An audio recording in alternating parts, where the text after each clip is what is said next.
नमस्कार मित्रों, मैं अंजलि कुमारी स्वागत करती हूँ आपके अपने चैनल साहित्य शिक्षांजलि में। आज मैं कक्षा 9 की जो पाठ्य पुस्तक है विषय सामाजिक विज्ञान, उसका नागरिक शास्त्र का चैप्टर 3 पार्ट 3 संविधान निर्माण है। तो पार्ट 2 तक मैं पढ़ा चुकी हूँ और आज पार्ट 3 के सभी प्रश्नों का प्रश्नोत्तर मैं करवाऊंगी। इसी तरह के वीडियो के लिए शुरू से अंत तक बने रहें। बहुत ही आसान भाषा में मैं करवाऊंगी और यह सोशल साइंस है ना, इसका नागरिक शास्त्र सभी प्रकार की परीक्षाओं के लिए महत्वपूर्ण है। तो चलिए प्रश्नोत्तर की तरफ। प्रश्न संख्या 1 है और प्रश्न और उत्तर है। तो प्रश्न संख्या 1 में है कि नीचे कुछ गलत वाक्य हैं, सेंटेंस गलत है और हर एक में की गई गलती पहचाने और इस अध्याय के आधार पर, यह जो है अध्याय, इसके आधार पर उसको ठीक करके लिखने के लिए कहा जा रहा है। अब क में है कि स्वतंत्रता के बाद देश लोकतांत्रिक हो या नहीं, इस विषय पर स्वतंत्रता आंदोलन के नेताओं ने क्या किया, अपना दिमाग खुला रखा था। तो इसका सही करके क्या होगा, वक्त तो यह गलत है, बिल्कुल गलत है। तो स्वतंत्रता आंदोलन के नेताओं ने देश के संविधान में और लोकतांत्रिक व्यवस्थाओं की स्थापना के लिए क्या थे, एकजुट थे। फिर आगे है कि भारतीय संविधान सभा के सभी सदस्य संविधान में कही गई हर एक बात पर सहमत थे। ऐसा नहीं था, यह भी वाक्य गलत है। भारतीय संविधान सभा के सदस्यों के बीच जितने भी सदस्य थे, ऐसा मानिए ना, उनके बीच खुली बहस के बाद, पहले बहस होती थी, उसके बाद बहुमत के आधार पर सहमत थे। लेकिन जिस वाद विवाद होता था उसके बाद जहां बहुमत होती थी तब सहमत होते थे। गांव में है कि जिन देशों में संविधान है वहां लोकतांत्रिक शासन व्यवस्था ही होगी। अब इसमें क्या गलत है, इस वाक्य में क्या गलत है, यही ढूंढना है। तो जिन देशों में संविधान है वे सभी लोकतांत्रिक प्रशासन वाले हों यह जरूरी नहीं है, लेकिन जिन देशों में लोकतांत्रिक शासन है वहां संविधान का होना जरूरी है, यह जो है वह सही होगा। घ है कि संविधान देश का सर्वोच्च कानून होता है, इसीलिए इसमें बदलाव नहीं किया जा सकता। तो यह वाक्य क्या सही है? नहीं, भारतीय संविधान के निर्माणकर्ताओं ने लोगों की भावनाओं, ऐसा नहीं है कि एक बार संविधान लिख दिया तो लिख दिया। संविधानकर्ता क्या किए, लोगों की भावना, समाज में हो रहे बदलावों को संविधान में समय समय पर शामिल करने का प्रावधान रखा, अर्थात समय समय पर बदला भी जा सकता है, ऐसा प्रावधान रखा। बढ़ते हैं प्रश्न संख्या 2 की तरफ। दक्षिण अफ्रीका का लोकतांत्रिक संविधान बनाने में इनमें से कौन सा टकराव सबसे महत्वपूर्ण था? अब कुछ देखें यहाँ कि क ख ग घ, इनमें से कौन सा महत्वपूर्ण था? तो दक्षिण अफ्रीका और उसके पड़ोसी देशों का, स्त्रियों और पुरुषों का, गोरे अल्पसंख्यक और अश्वेत बहुसंख्यकों का, या रंगीन चमड़ी वाले बहुसंख्यकों और अश्वेत बहुसंख्यकों का। यहाँ इसमें से चारों में से, क ख ग घ में से कौन सा टकराव सबसे महत्वपूर्ण था? तो ऑप्शन नंबर ग के साथ चलिए, गोरे अल्पसंख्यक और अश्वेत बहुसंख्यकों का जो है टकराव सबसे महत्वपूर्ण था। प्रश्न संख्या 3 में पूछा जा रहा है कि लोकतांत्रिक संविधान में कौन सा प्रावधान नहीं रहता?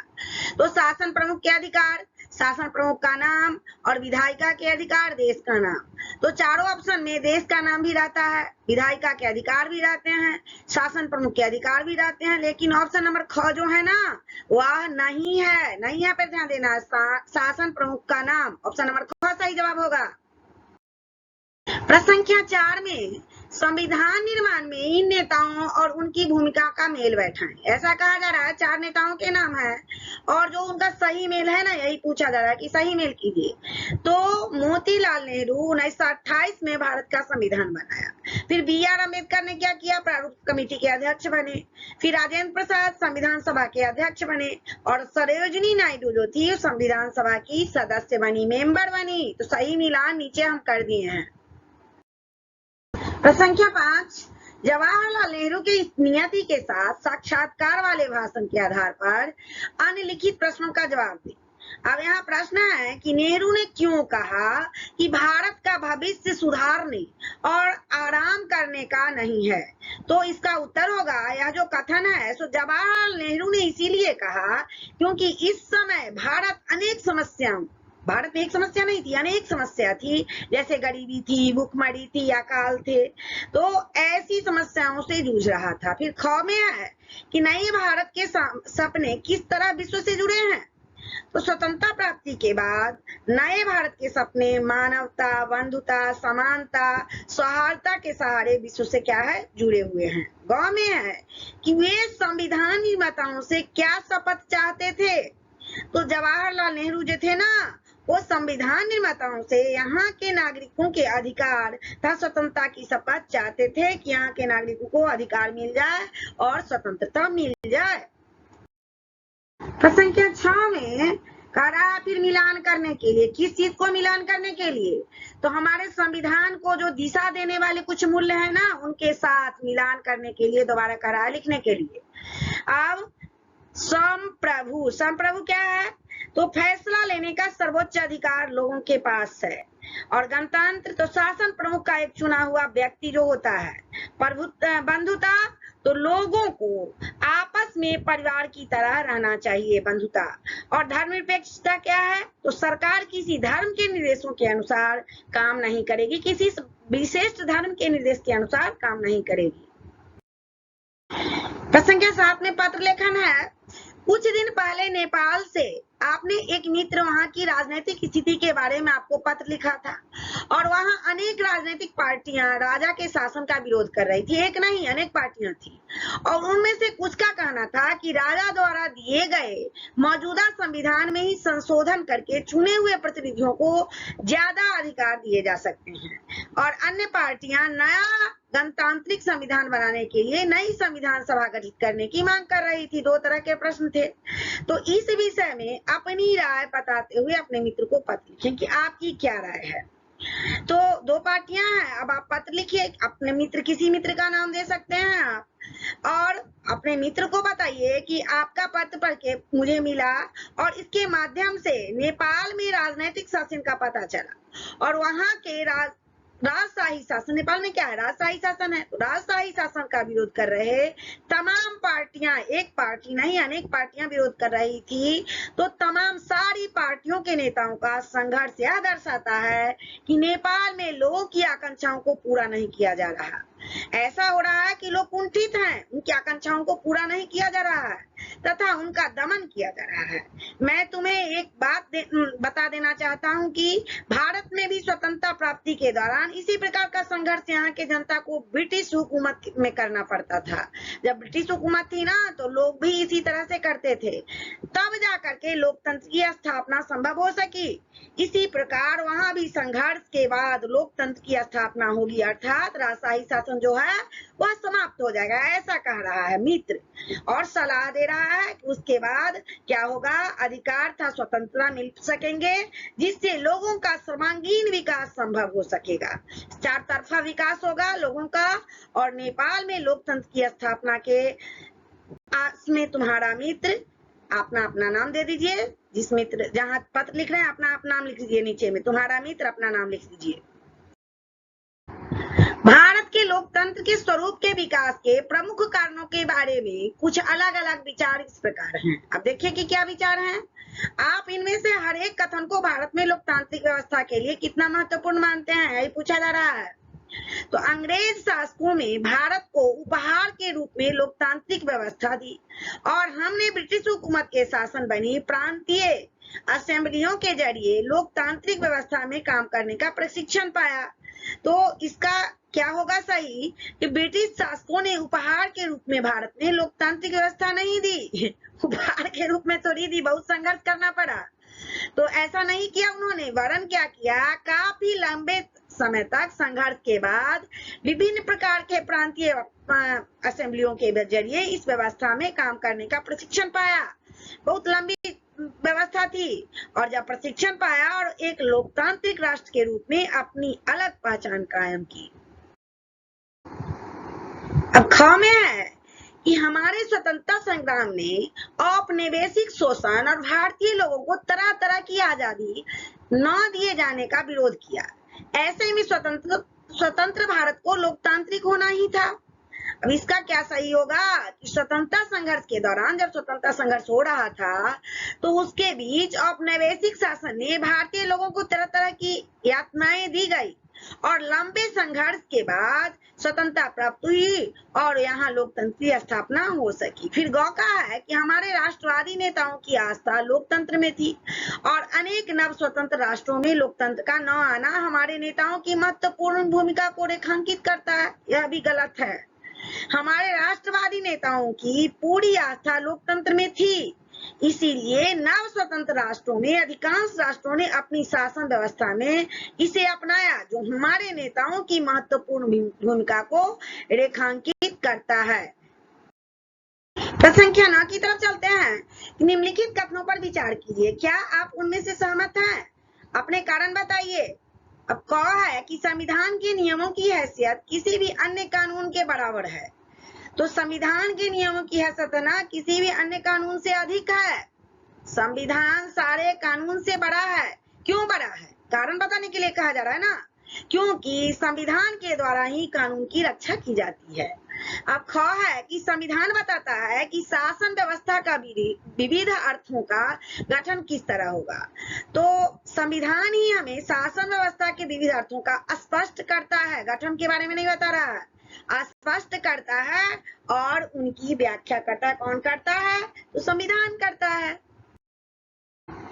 गांव में है कि नागरिकों के अधिकार और सरकार की सत्ता की सीमाओं का उल्लेख भी संविधान में स्पष्ट रूप में है। ऐसा नहीं है, संविधान के द्वारा नागरिकों के अधिकार और सत्ता की सीमाओं का स्पष्ट रूप से उल्लेख होता है। क्यों होता है? क्योंकि इसमें टकराव की संभावना खत्म हो जाती है कि आपस में सत्ताधारी लोग और नागरिक लोग टकराएंगे नहीं। फिर घ में है कि संविधान संस्थाओं की चर्चा करता है और उसका मूल्य से कुछ लेना देना नहीं है, तो संविधान का मूल्यों से प्रत्यक्ष संबंध होता है, जो संस्थाओं के द्वारा क्या होता है? संरक्षित होता है। प्रश्न संख्या 10 में भारतीय संविधान का विश्व से दूसरे संविधान से तुलना करने के लिए कहा जा रहा है। भारत के संविधान में संप्रभुता की शक्ति जनता के पास है, क्योंकि लोकतांत्रिक है और जनता द्वारा निर्मित भी है। इसके साथ ही भारतीय संविधान विश्व का सर्वाधिक विशाल और व्यापक संविधान है। इसमें केंद्र और राज्यों के अधिकारों का स्पष्ट उल्लेख है तथा यह लोकतांत्रिक गणराज्य के रूप में राष्ट्रपति का चुनाव करता है और इसके द्वारा समाजवादी सिद्धांत, धर्मनिरपेक्षता के सिद्धांत तथा संघीय शासन प्रणाली में संसदीय शासन प्रणाली को अपनाया गया है, जिससे न्यायपालिका की स्वतंत्रता को सुनिश्चित किया जा सकता है। प्रश्न संख्या 11 में निम्नलिखित कथनों पर विचार कीजिए, क्या आप उससे सहमत हैं और उसके कारणों को बताएं। अगर सहमत है तो क्यों सहमत है, यह भी पूछा जा रहा है। तो भारत एक हिंदू बहुल राष्ट्र है, इस कारण हिंदुओं को विशेषाधिकार प्राप्त है। तो ऐसा नहीं है, भारत एक हिंदू बहुल राष्ट्र है, पर इसमें मुस्लिम, ईसाई, बौद्ध, जैन इत्यादि धर्मों के लोगों के प्रति कोई भेदभाव नहीं होता है और यहाँ धर्मनिरपेक्षता संविधान के द्वारा स्वीकार किया गया है। ख है कि भारत एक गणराज्य है, क्योंकि यहाँ राष्ट्रपति का पद वंशानुगत है। तो यह भी गलत है, यह विचार भी बिल्कुल गलत है। क्या होगा इसका सही? कि भारत एक गणराज्य है जिसमें राष्ट्रपति का चुनाव होता है, कोई पद वंशानुगत पद नहीं है। ऐसा है कि आप लोग जानते हैं कोई पद वंशानुगत नहीं होता है। क्या राष्ट्रपति का बेटा राष्ट्रपति बन जाएगा? नहीं। क्यों नहीं बनेगा? क्योंकि संविधान में भारत को एक गणराज्य की स्थापना वाला राष्ट्र घोषित किया गया है। गांव में है कि नागरिकों के साथ उनकी जाति, धर्म और लिंग के आधार पर भेदभाव नहीं किया जा सकता। अब ये क्या है? सही सेंटेंस है? नहीं। भारतीय संविधान के अनुसार नागरिकों के साथ उनकी जाति, धर्म और लिंग के आधार पर कोई भेदभाव नहीं किया जा सकता। क्यों? क्योंकि यह समानता की गारंटी नहीं देता है। और घ है कि कानून के समक्ष सभी लोग समान हैं। क्या वास्तव में ऐसी स्थिति है? तो लोकतंत्र में कानून के समक्ष सभी लोग समान होते हैं और भारत में वास्तव में ऐसी ही स्थिति है। क्यों स्थिति है? कारण बताने के लिए भी कहा जा रहा था ना, क्योंकि कानून की नजर में न कोई अमीर है और न कोई गरीब। संख्या 12 में कहा जा रहा है कि भारतीय संविधान की निम्नलिखित में कौन सी विशेषता नहीं है? तो विशाल और व्यापक संविधान है, धर्मनिरपेक्षता है, मूल अधिकार था, मौलिक कर्तव्य है, या समाजवादी शासन है। तो ऑप्शन नंबर घ के साथ चलिए, समाजवादी शासन है। भारतीय संविधान के निर्माण में बिहार के कौन कौन से नेता सक्रिय थे और इनकी पहचान करें तथा इनके बारे में सूचना एकत्र करें। तो भारतीय संविधान के निर्माण में बिहार के डॉक्टर सच्चिदानंद सिन्हा सक्रिय थे। यहाँ से इन्हीं ने नेतृत्व किया था और इन्होंने ही संविधान सभा की पहली बैठक को अस्थायी अध्यक्षता की थी। बाद में जवाहरलाल नेहरू को इसका अध्यक्ष बनाया गया। प्रश्न संख्या 14 में कहा जा रहा है कि आइए अखबार पढ़ें। संविधान संशोधन के किसी प्रस्ताव और किसी संशोधन की मांग से संबंधित अखबारी खबरों को ध्यान से पढ़िए। आप किसी एक विषय पर गैर संसद विधानसभाओं में महिलाओं के लिए आरक्षण विषय पर छपी खबरों का गौर कर सकते हैं और इस पर सवाल कर कोई सार्वजनिक चर्चा हुई थी, संशोधन के पक्ष में क्या क्या तर्क दिए गए थे और संविधान संशोधन पर विभिन्न दलों की क्या प्रतिक्रिया थी, यही पूछा जा रहा है। तो महिला आरक्षण संसद में पेश यह खबर अखबार की सुर्खियों में लगभग 10 दिनों तक छप रहे थे कि सिर्फ महिला आरक्षण संसद में पेश होने से स्त्रियों की स्थिति को सुधारा नहीं जा सकता है और सरकार के द्वारा संसद में इस पर बहस न करना उसकी सोची समझी साजिश थी, क्योंकि यदि महिला को 33% आरक्षण दे दी जाएगी तो कहीं उनका क्या होगा, उनका पता ही ना साफ हो जाए। पता अपना अपना सब ना जमाना चाहते हैं, तो अगर 33% महिला को मिल जाए तो कहीं उनका पता ही ना साफ हो जाए और इसीलिए सभी राजनीतिक दलों के द्वारा इस पर मौन साध लिया गया था, चर्चा नहीं होती थी और विधेयक को ठंडे बस्ते में एक बार फिर डाल दिया गया था। पर जब चुनाव आएगा तो फिर भी ढक्कन को खोल करके अगर बक्से में डाल दिया गया इस मुद्दा को, तो जब चुनाव आएगा तो मुद्दा तो छिड़ेगा ही। तो जब चुनाव आएगा तो ढक्कन को खोलकर उसकी सुनवाई की जाएगी, ऐसा था। मैंने इस चैप्टर के सभी प्रश्नों का प्रश्नोत्तर करवा दिया है। इसी तरह के वीडियो के लिए शुरू से अंत तक बने रहें और अगर नए हैं तो वीडियो को लाइक करें, चैनल को सब्सक्राइब करें तथा अपने दोस्तों में शेयर करें। तब तक के लिए जय हिंद, जय भारत।